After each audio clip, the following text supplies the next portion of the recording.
Once you understand how it works, that is the key. That is the cheat code to business, to with your money. Senior Natalia Clark never imagined how important learning statistics or data science at Coppin State University would be until she started her own business. She's the proud entrepreneur of First Moon Kit, a menstruation or period starter kit for young girls. Data helps with you with adding value to your business, so you can kind of see what are the areas that is high in demand, what are the areas where you don't want to invest in because you would be losing money. Coppin State University's data science classes are an integral part of the College of Business. My name is Makai Slaughter. I'm currently a junior here at Coppin State University, and my major is sport management. So how does this field of study relate to data science? I'm an avid sports fan myself. I love watching sports. Like, people don't realize like a whole generation or a new era of basketball was birthed because of data. Because people saw the three-point shot is,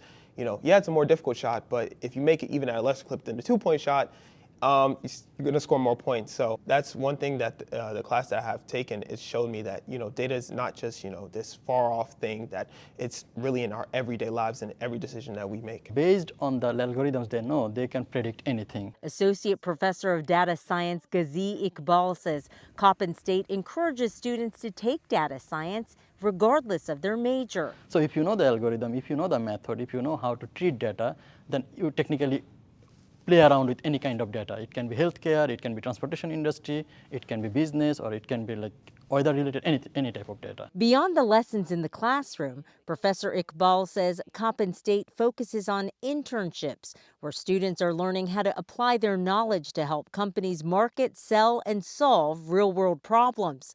Clark says the valuable data that she's collected has helped her refine her First Moon kits. In addition to the products inside, she's offering more education. Even moms and especially dads having a hard time with not really knowing where to start or how they can support their daughters with preparing for their period or when they start their period. And so that is what made the kit more valuable, by collecting the data and having those conversations. And some of those conversations were hard. Hard, but worth it for those who are understanding the value of data. At Coppin State University, I'm Nancy Yamada.